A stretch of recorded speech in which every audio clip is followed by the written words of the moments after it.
importantes de conocer. La primera se llama el moteado por fotoperiodismo. Idealmente el rayo debería tener una sola energía. En la práctica no es así. ¿Por qué? Porque ya conversamos, el rayo tiene radiación característica y radiación de frenado. Y la radiación de frenado tiene varios espectros.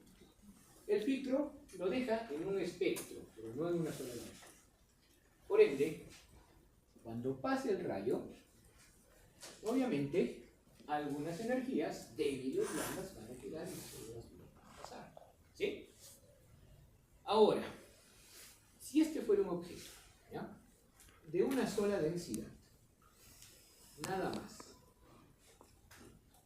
y pasa por aquí el rayo, va a dejar cierta cantidad de energía, ¿no? Y va a pasar. Pero si el objeto es anciano, el rayo pasa así, va a pasar más distancia de la misma densidad, pero va a dejar más energía. Entonces, los fotones que lleguen al receptor, si el rayo tiene esta intensidad, van a ser menos que esto. ¿Ya? Y las lecturas que vamos a tener, ¿no?, de un objeto de una densidad uniforme como el hígado, van a ser heterogéneas y se van a ver así. Entonces, todas las adquisiciones de tomografía raw, o sea, crudas, sin proceso, se van a ver así, ¿no? Con el granulado, que es conocido como el moteado por fotoperiodismo. Pero el hígado tiene diferentes densidades, ya. Pero esto no, porque esto es contraste, está en el estómago. Igual se mira así. Entonces, es un efecto limitante de la tomografía, pero que con un postproceso adecuado se puede mejorar, en la imagen de la derecha. ¿Ya? Si nosotros estamos sacando un grosor, ¿no?, el grosor puede ser así. Otra vez con el celular. Si el grosor es así, ¿ya?, y el objeto es menor que el grosor, la imagen se va a ver rara. Si el objeto es mayor que el grosor, pero justo lo estamos tomando en el borde, la imagen se va a ver rara por la diferencia de dos densidades que va a haber. Y si fuera una esfera y el corte, ¿no?, la toma completamente, o es un poquito mayor, el diámetro, que es el espesor del corte, se va a ver rara. ¿Cómo rara? Así, así. Vamos a hacer una imagen en el espesor de otro órgano con bordes poco definidos. ¿Sí? ¿Quién tiene bordes poco definidos generalmente en las imágenes? Generalmente la tienen, si no es por movimiento, las cosas o los objetos que presentan infiltración, ¿no?, desmoplasma. Entonces yo veo eso y digo, eso es un tumor. ¿Ya? Pasa mucho, porque estamos viendo el abdomen, llegamos al tórax para el diafragma y vemos eso. No, ya tengo un tumor, no es eso. Simplemente la cúpula diafragmática, y es su primera adquisición. Y como pasa algo como esto, mira, eso se llama efecto de volumen parcial. ¿Ya? Y si solo fuera así chiquito el objeto, obviamente, porque va a ser la suma de densidades, también va a ser difuso. Y si fuera solo la parte de una esfera, porque no es solo una partecita, también va a ser difuso. Eso se podría corregir fácil. ¿Cómo? Nunca haciendo que los objetos sean más pequeños, ¿no?, que el grosor del corte. Pero en la práctica eso no se puede hacer porque cada objeto, cada persona es diferente. También podríamos hacer de que nunca pase por el costado, sino por más abajo o por el centro del objeto, el plano de corte. Pero eso pasa por conocer muy bien la anatomía, incluso antes de tomar la adquisición, eso no se puede hacer. Entonces, la única forma de nosotros saber copar con estos efectos de volumen parcial es que nosotros conozcamos la química radiológica, ¿no? Sepamos que va a aparecer el diafragma y correlacionar eso con la imagen de volumen parcial que estamos viendo. ¿Ya? Saber cuánto es el grosor del corte más o menos, o el intervalo entre cada corte para darnos una idea de lo que estamos viendo. Y con eso ya no hay ningún problema. El siguiente es un efecto por endurecimiento del haz. Dijimos que el haz tiene varias energías, ¿no? Entonces, cuando pasa por la tabla, obviamente va a dejar energías y van a pasar las energías más duras porque no se han definido. Pero una cosa es este espesor y otra cosa es este espesor. Ya hablamos hace un ratito de el hueso petroso. Imagínense un espesor, ¿no?, de la zona petrosa del temporal, que pasa el rayo así. va a seleccionar energías más duras aún. Por ende, al receptor le va a llegar mayor cantidad de energía, prueba de que había menos densidad en su trayecto, y lo va a interpretar así. ¿Ven? Ahí las líneas oscuras, por eso. Artefactos por endurecimiento del haz cuando atraviesa zonas desiguales, sobre todo que tienen una densidad alta. Por eso estos efectos se ven mucho en la fosa posterior. Actualmente ya no, pero en los inicios era bien complicado ver la fosa posterior, al punto que se prefiere usar resonancia para ver la fosa posterior. La resonancia tiene una mejor discriminación, sí. Pero actualmente, o sea, ya no es problema mucho el artefacto de fosa posterior. Pero antes sí. Entonces tenías que tomar resonancia sí o sí cuando tenías alguna sospecha en esa zona. El campo no homogéneo. El campo obviamente, o sea, la zona del gantry es así. Hay una zona que se llama la zona muerta y dentro es todo lo que puedes hacer imagen. Pero hay mayor densidad, mayores cosas y hay mayor posibilidad de hacer cruces de información en el centro que en la periferia. ¿Ya? Por ende, los elementos del centro se ven mucho mejor siempre que los elementos de la periferia. Aparte de eso, el equipo se gasta. El tubo tiene un espectro de rayos, con el tiempo puede tener un espectro mayor o fugas que hagan que tengan diferentes energías. Los ordenadores, por cosas tan simples como polvito, pueden magnetizarse y tener también errores. Y los detectores también se gastan. Por ende, la primera adquisición de este objeto no va a ser igual a la adquisición número 1.000.000, por más que sea el mismo objeto, ¿no? Entonces, ¿cómo nos aseguramos de que siempre las adquisiciones sean lo más cercanas posible a la realidad? Usando un objeto cuya realidad conozco. Cuando hablamos de volumen parcial dijimos que yo debo conocer la anatomía de antemano exacta de este cuerpo para saber que está saliendo bien. Yo no puedo conocer la anatomía de un cuerpo, pero sí de algo que yo fabrique. Entonces, si yo tomo una caja que mida 1 metro por 1 metro por 1 metro, con paredes de acrílico que midan 1 centímetro y la lleno de agua desozonizada, desionizada, ¿no? Sin vitaminas, sin minerales, nada, a temperatura de 25 centígrados, con una presión atmosférica de 0.76, entonces, y siempre mantengo eso, yo debería de conocer la densidad de esa caja. Y cuando le hago una tomografía debe salir esa densidad. O puede salir más 5%, puede salir menos 5%. ¿Okay? ¿Cómo mido eso? En unidades estamos hablando, vemos eso. Y si está dentro de los controles, ese tomógrafo está calibrado. Entonces yo tengo que hacer pruebas de calibración, ¿no? En el aire, porque el aire también influye.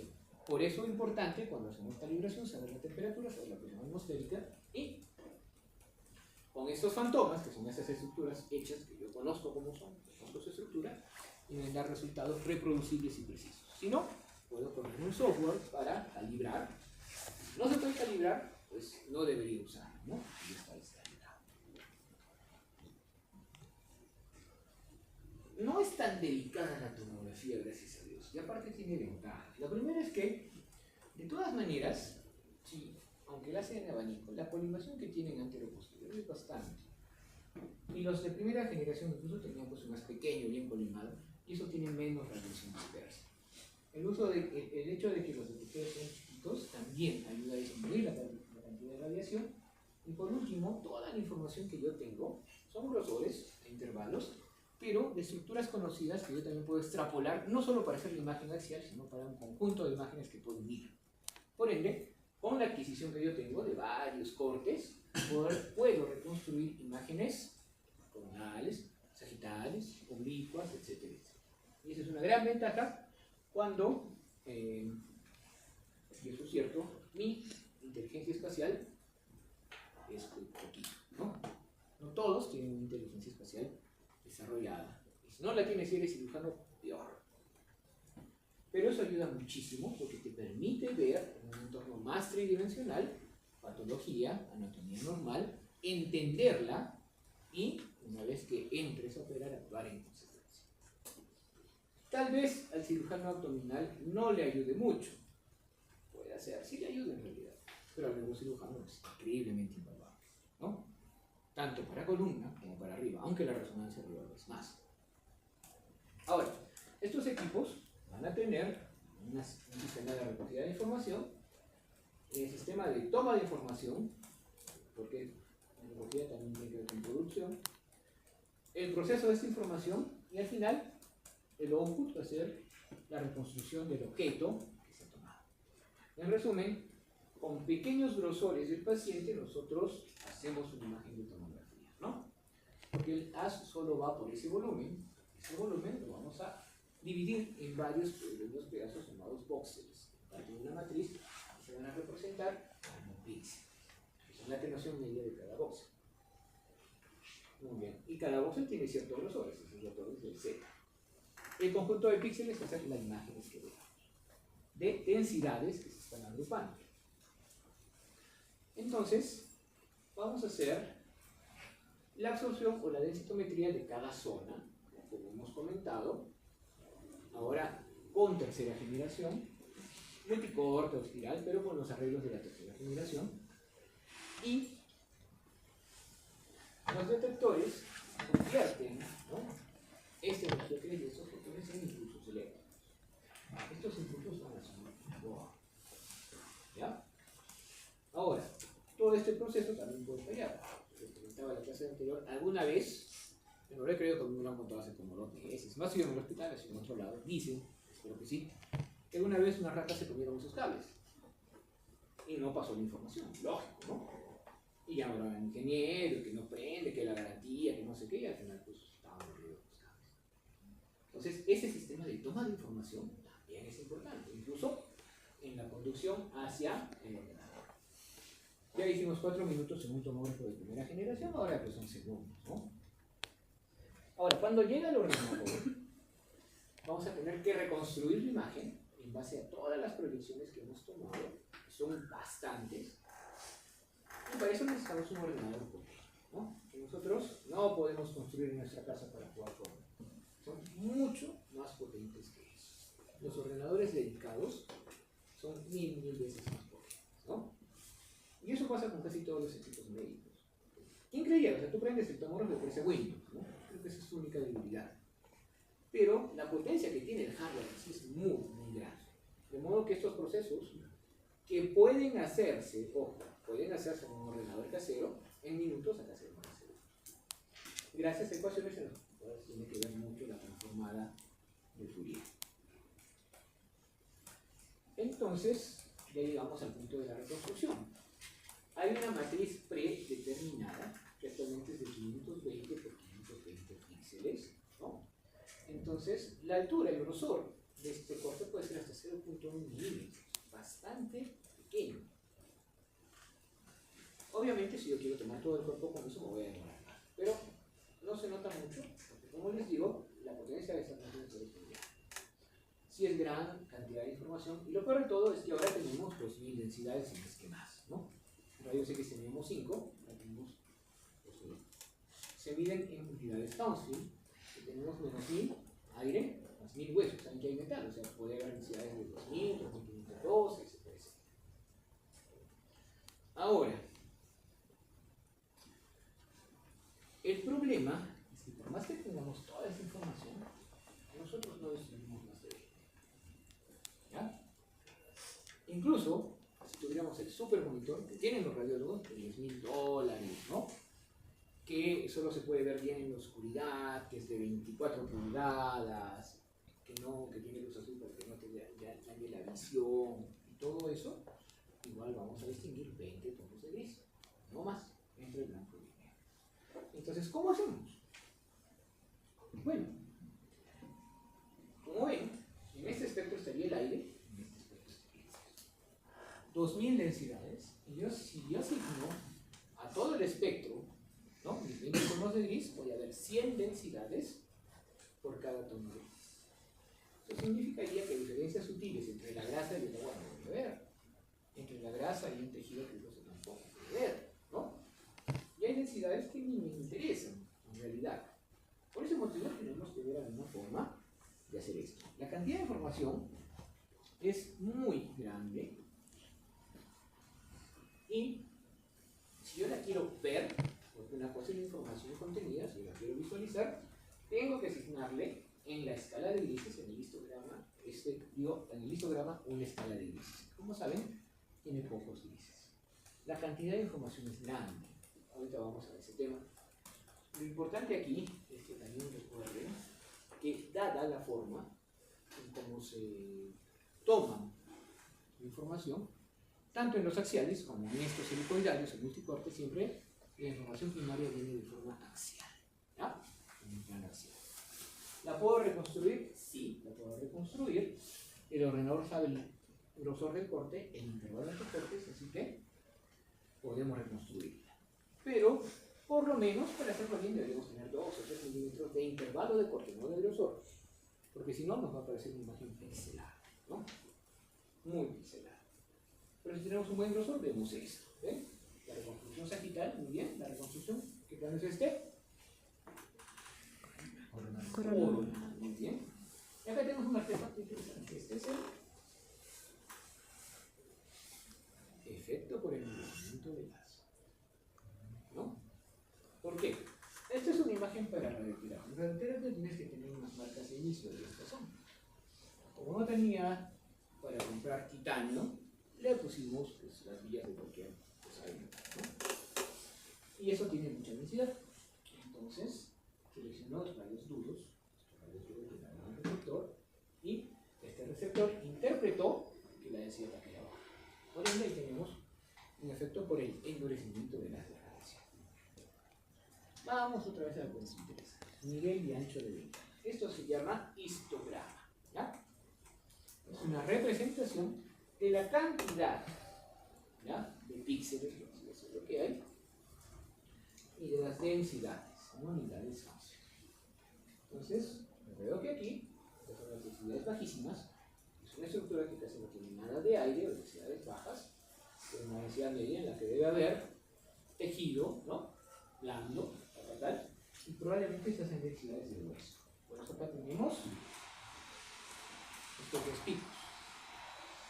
Entonces, ¿qué pasa? Si yo quisiera ver estas densidades, ¿cuántos hay acá? 2, 4, 6, 8, 10, 12. Y todos están agrupados. Acá hay muchas densidades, no solo hay 12.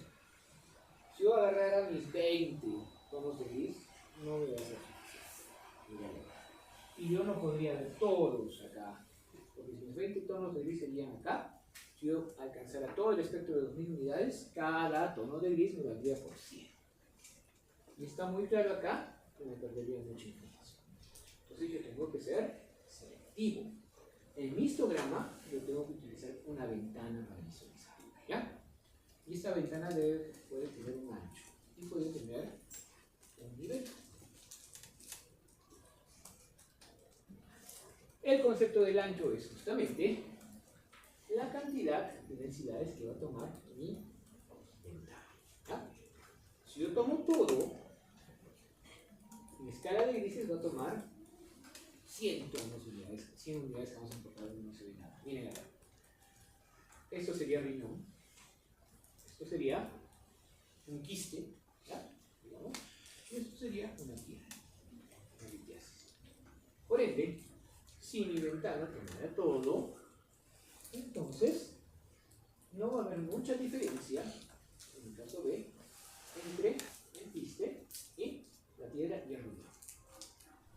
Entonces quiero ser más selectivo. Acá tengo un ancho de ventana más pequeño, ¿ya? Por debajo del ancho de ventana elegido, todo se va a ver negro. Por encima del ancho de ventana elegido, todo se va a ver claro. Entonces aquí yo veo el riñón, ¿ya? Y como esto está dentro de lo negro, lo voy a ver negro como en la diferenciación, y esto dentro de lo blanco. Además de eso, en este espacio cortito, todo lo que hay alrededor, como por ejemplo la grasita de Gerota, ¿no?, los vasos específicos de contraste, la diferencia entre los cálices, ¿no?, las pirámides y la médula, sí se van a ver. Entonces, el ancho de ventana me ha ayudado para ver más cosas. El ancho de ventana, les voy a repetir, es la cantidad de densidades que elegimos ver. Y puede ser un ancho pequeño, un ancho grande. Pero aparte de eso, aquí tenemos una forma de representar el tórax. Tenemos el pulmón, tenemos el corazón, tenemos hueso, ¿no? Tenemos un ancho de ventana que no vamos a mover. No lo vamos a ampliar ni lo vamos a empequeñecer. ¿Ok? Y pongo mi ancho de ventana acá. Como pueden ver, imágenes oscuras va a haber pocas. Y todo lo que esté por encima de acá se va a ver blanco. Entonces, ¿qué va a pasar? Yo voy a ver mi pulmón, pero cosas como el corazón y el hueso se van a ver blancos. ¿Me sirve? No me sirve.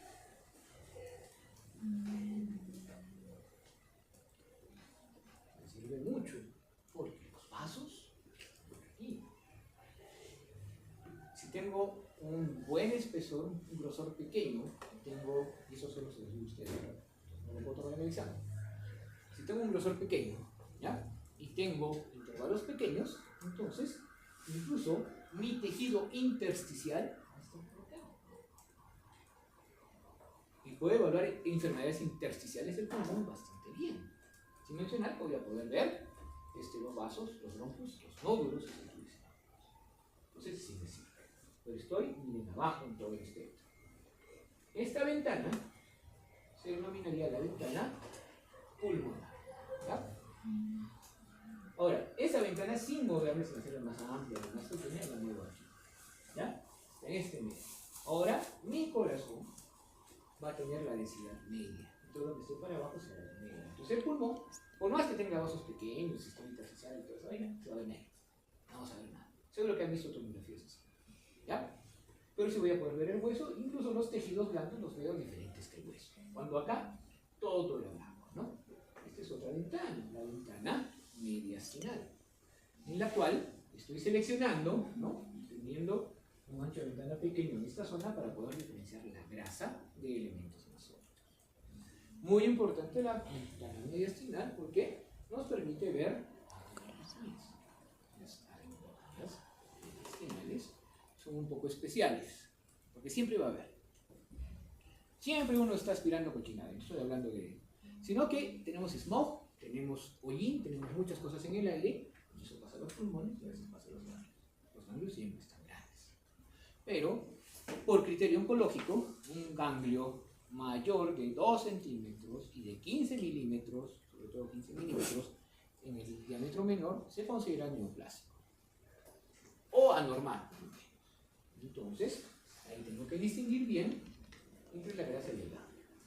Y si subimos más la ventana acá, ahora el hueso se nos va a mirar y todo lo que está aparte se va a ver oscuro, ¿no? ¿Qué significa? Que esa es la ventana ósea. ¿Y qué hemos cambiado? El nivel. ¿Dónde está la ventana? El nivel se referiría a en qué parte de la escala de Hounsfield está el punto medio de mi ventana. ¿Ya? Puede estar, pues, en menos 500, en 12, en 900. ¿Ok?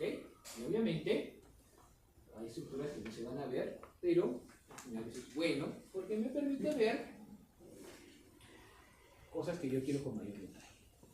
Si yo tengo la imagen en digital, yo puedo hacer eso. Si la tengo en una placa, no puedo. ¿Qué es mejor?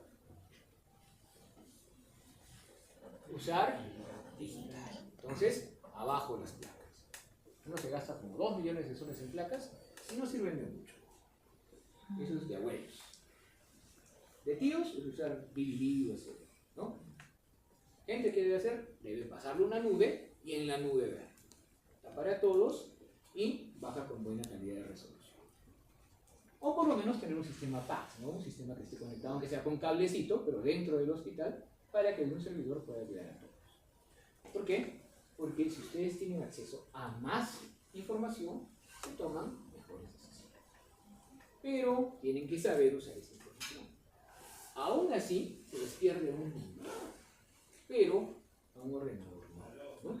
Por eso existe una ciencia llamada la radiómica.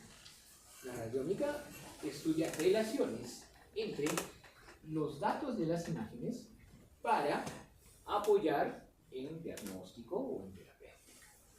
Gracias a la radiómica podemos mejorar mucho el diagnóstico de las mamografías o incluso predecir el comportamiento de una imagen, ¿no? Tumoral. Muy bien.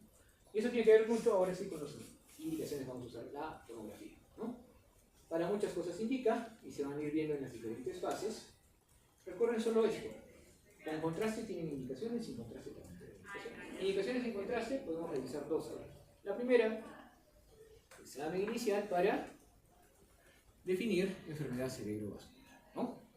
Puede ser isquémica o hemorrágica. ¿Y por qué no le pongo contraste? Para que no se me muera, por extravasación, ¿no? Aumento el edema, el clavamiento y chao. Y otra, evaluación de lesiones pulmonares del parénquima y del intersticio en el contexto de enfermedades por SARS-CoV. Ahí no necesito contraste, simplemente la tomografía con ventana pulmonar, ya hay opacidades en vidrio difuso, restricción de la difusión, porque vemos que ha aumentado la densidad, etcétera, etcétera, ¿no? Muy bien. Con contraste, los intestinos suelen tener mala definición entre sí. Entonces, lo mejor es utilizar contraste endovenoso y contraste enteral para definir bien la luz de los intestinos. En una tomografía pues, de pesquisa, de estudio, para ver. El contraste intravenoso va a pasar por tres fases. La fase arterial, la fase portal y la fase cardíaca o la también. La fase portal es básicamente una fase venosa. Y la vamos a ver en los sistemas porta. Pero dado que el vaso no nos interesa mucho y que en el porte superficial no se va a ver porque es chiquito, lo vamos a ver en el sistema portal igual. Entonces, esta tomografía de tres fases de contraste es muy buena para determinar la benignidad o malignidad del nódulo, ¿no? Adenoma versus CA de hígado. ¿Por qué? Porque se comportan diferente. Y ahí lo vamos a dejar. Entonces, ya tienen tres indicaciones. Acá tienen más. Pero como les digo, leanlas nomás. Para el examen las leerán mejor. Pero es que hay amplio rango de indicaciones para la tomografía. Solo una cosa. Ya les hablé de las ventas. Esa que ven la mesa. Muy bien. ¿Por qué? Porque la densidad del hueso no deja de las densidades del tejido. Estas densidades están muy... no se discriminan también, sino ¿no? Esta densidad del hueso tiene tablas más delgadas. Recuerden que si yo bajo esta ventana, todo lo que está arriba, incluso tejidos que no serían hueso, van a agregar. Entonces, cuando vemos más delgadito y de esta forma es más real. Esta es una ventana. ¿Y para qué me sirve? Mucho me sirve para esto. Miren acá, por ejemplo, ¿no? ¿Qué hay acá? A ver, sabéis que no vamos a hacer esta ciudad. Los huesos propios de la nariz, tal vez, ¿no? Y el tabique se continúa por acá, que tampoco hay, ¿no? Pero acá me da la impresión de que es un tabique superior, más o menos. Pero acá ya veo que hay bastante erosión. Es un tabique que está mal. Y ni qué hablar de esta zona, ¿no? Entonces, ¿qué es esto? ¿Qué es el seno? ¿Qué seno es? Maxilar. Hubieras dicho derecho también, dejaste la base. Es el seno maxilar. ¿Y qué le ha pasado a su pared? Chao, ¿no? Pero ahí viene otra cosa más importante. ¿Qué tiene dentro del seno maxilar?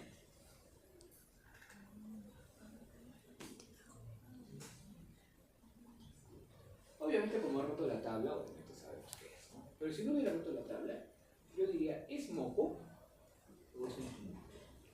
Le pongo contraste, el contraste va a ser ávido, por la mayor cantidad de vasos que tiene un tumor, y eso ya me definiría si es moco, si es un mucoselo o es un tumor. Entonces, para el aspecto oncológico, es imprescindible utilizar contraste en esto.